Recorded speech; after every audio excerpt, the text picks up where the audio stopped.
100కు పైగా దీర్ఘకాలిక సమస్యలకు ఎటువంటి ఆపరేషన్ దుష్ప్రభావాలు లేకుండా హోమియోపతి చికిత్స.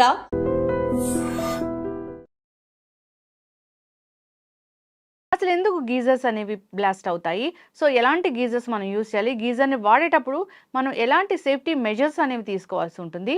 వివరాలు తెలుసుకుందాం. ఈరోజు మనతో పాటు ఉన్నారు టెక్నికల్ ఎక్స్పర్ట్ సూర్య గారు. సార్ నమస్తే అండి.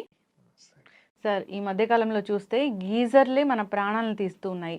సో నిజంగా మన ఇంట్లో ఏదైనా మన ప్రాణాలను తీసే ఒక ఆయుధాన్ని పెట్టుకున్నామా అన్నట్లుగా కనిపిస్తూ ఉంది. సో ప్రతి చోట ఎక్కడో ఒక చోట ప్రతిరోజు ఏదో ఒక న్యూస్ వింటూనే ఉన్నాం. గీజర్ నుంచి గ్యాస్ లీక్ అయింది, గీజర్ పేలి చనిపోయారు ఇలాగా. ఏంటి అసలు గీజరు ఎందుకు గ్యాస్ లీక్ అవుతుంది, ఎందుకు పేలిపోతుంది?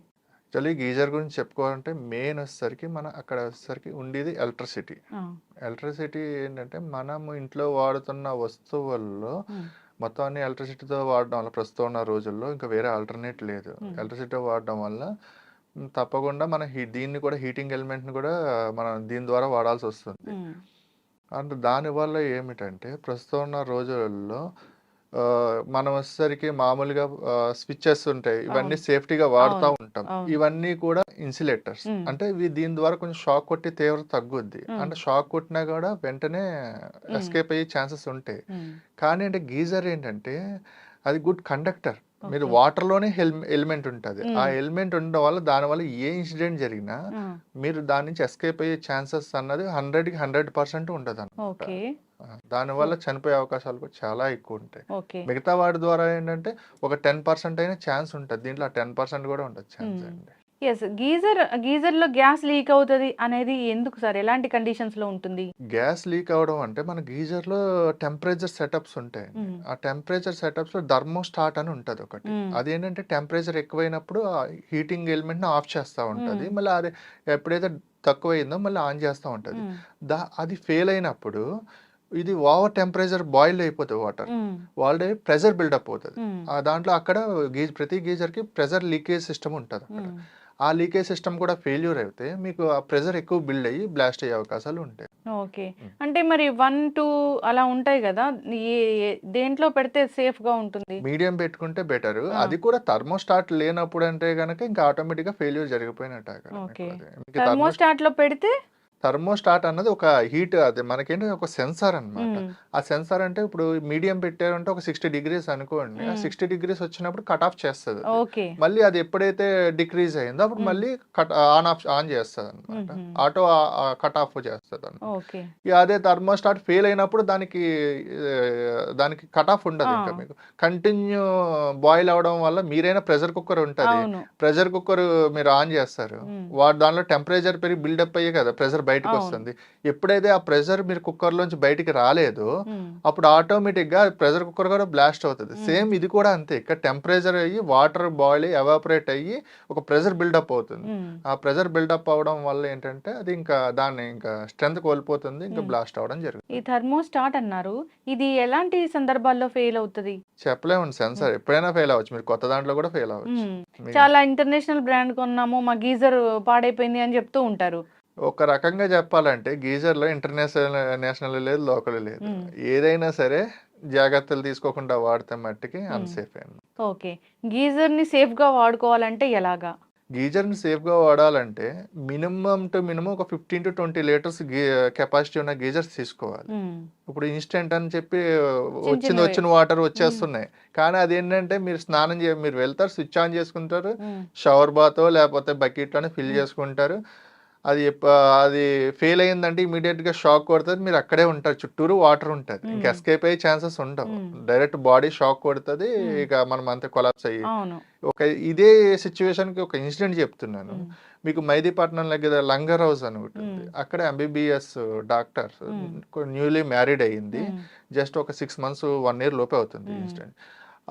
వాళ్ళ ఫ్యామిలీ పెట్టేసి వాళ్ళ తల్లిదండ్రులందరూ వెళ్ళిపోయాక ఒక 15 daysకే ఇప్పుడు ఈమె లేడీ ఎవరైతే ఉన్నారో ఈమె వెళ్ళి బాత్ చేస్తుంది, హెడ్ బాత్ చేస్తుంటే గీజర్ లోపల ఎలిమెంట్ ఓపెన్ అయింది అనమాట. ఓపెన్ అయ్యి స్పాట్ డెడ్. ఈ వైఫ్ ఇంకా ఎంతసేపటికి రావట్లేదు అని చెప్పి భర్త వెళ్ళి తలుపు గట్టిగా ఏం లాక్ అయింది, లాక్ను ఓపెన్ చేసుకుని వెళ్ళేసరికి అడుగు పెట్టేసరికి అక్కడ చుట్టూ వాటర్ సర్ఫేస్ ఏరియా ఉంటుంది. వెంటనే అతను కూడా స్పాట్ డెడ్. ఓ ఇంక వీళ్ళందరికీ ఫోన్ చేస్తే రిప్లై ఇవ్వట్లేదని వచ్చి చూసేసరికి మొత్తం ఇద్దరు డెడ్ అయి ఉన్నారు.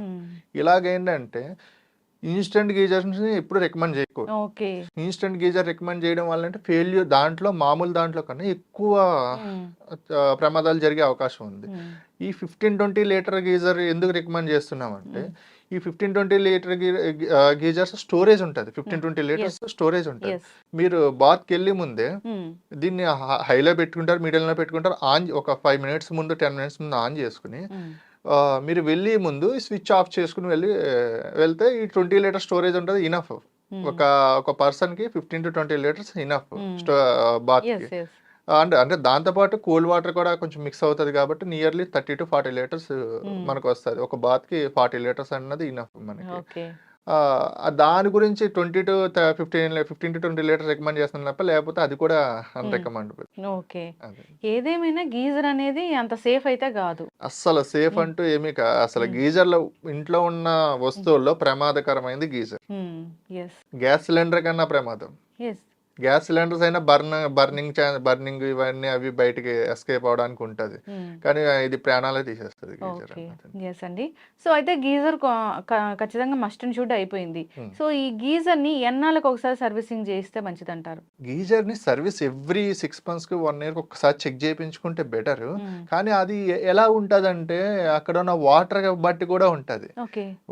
ఏమవుతుంది అంటే ఆ హీటింగ్ రాడ్ కి ఇది వచ్చేసరికి ఒక జంక్ కింద పెట్టేయడం, ఒక శుద్ధ లెవెల్స్ ఎక్కువ అయ్యి ఉంటాయి వాటర్ లో, అవి ఇవి పట్టేయడం, దాని వల్ల ఇవి ఖరాబ్ అవ్వడం. ఇలా ఇంకొకటి ఏంటంటే కంపెనీలు మంచి క్వాలిటీ మెటీరియల్ యూజ్ చేయకపోవడం, లేకపోతే ఓవర్ హీట్ ఓవర్ టెంపరేచర్ లో ఇది చేయడం. ఒక రకంగా చెప్పాలంటే గీజర్ ని సర్వీస్ చేసినా చేయకపోయినా మినిమం సేఫ్టీ తీసుకుని 15-20 లీటర్స్ ఏదైతే చెప్పానో ఆ వేలో వెళ్ళడం బెటర్. ఎంత సర్వీస్ చేసినా ఏం చేసినా. ఇంకొకటి గీజర్ లో సర్వీస్ చేస్తే అప్పుడు దాకా లేని ప్రాబ్లమ్స్ కూడా రావచ్చు సర్వీస్ చేయడం వల్ల. ఏంటంటే అప్పుడు దాకా టెక్నికల్ పర్సన్ ప్రాపర్ ఎక్స్పీరియన్స్ అయి ఉండాలి, లేదంటే ప్రాపర్ గా చేయకపోయిన జస్ట్ అతను మిస్టేక్ వాళ్ళు కూడా అవ్వచ్చు. సో ఈ జంక్ పట్టేస్తుంది అని అన్నారు. Depends on water. అలాంటి వాటర్స్ ఉన్నప్పుడు అసలు గీజర్ ని మనం సజెస్ట్ చేయకపోవడమే మంచిదేమో. ఎస్ అండి, 100%. ఇది వరకు మెథడ్సే బెటర్. గ్యాస్ స్టవ్ మీద లేకపోతే పొయ్యిల మీద కాగబెట్టుకుని చేసేవారు. ఈ గీజర్స్ ఏంటంటే రోజుకి కొంచెం మీకు బయటికి రావట్లేదు కానీ చాలా నెంబర్ ఆఫ్ డెత్స్ ఉంటున్నాయి రోజు ఓన్లీ గీజర్ వల్ల. ఓకే గీజర్ వల్ల మనకి ఎలాంటి ఇబ్బంది కలగకూడదంటే ఇక ఖచ్చితంగా వాడుతున్నాం కాబట్టి సో ఒక 5 minutes ముందు దాన్ని ఆన్ చేసి తర్వాత స్నానానికి వెళ్ళేటప్పుడు ఆఫ్ చేసుకొని వెళ్ళడం ఒక సేఫ్టీ మెజర్. అది కూడా మినిమం 20 లీటర్స్ అలా కెపాసిటీ ఉన్నది తీసుకోవాలి, ఆ స్టోరేజ్ ఉన్నది నోట్ చేసుకోవాలి అందరూ ఖచ్చితంగా. చాలా మంది ఇన్స్టెంట్ గీజర్స్ చిన్న గీజర్స్ వాడుతూ ఉన్నారు, అసలు సేఫ్ కాదు. మార్కెట్ లో చాలా ఉన్నాయి. ఇప్పుడు మీరు గీజర్స్ ఒకటే అనుకుంటున్నారు, బకెట్ వాటర్ హీటర్స్ ఇవన్నీ చాలా ఉన్నాయి. యాక్చువల్లీ ఇవి ఈ హీటింగ్ ఎలిమెంట్ అన్నది ఓన్లీ గీజర్స్ ఇక్కడ బకెట్ వాటర్ హీటర్సే కాదు, కుకింగ్ ఇండస్ట్రీస్ లో కూడా వాడతారు.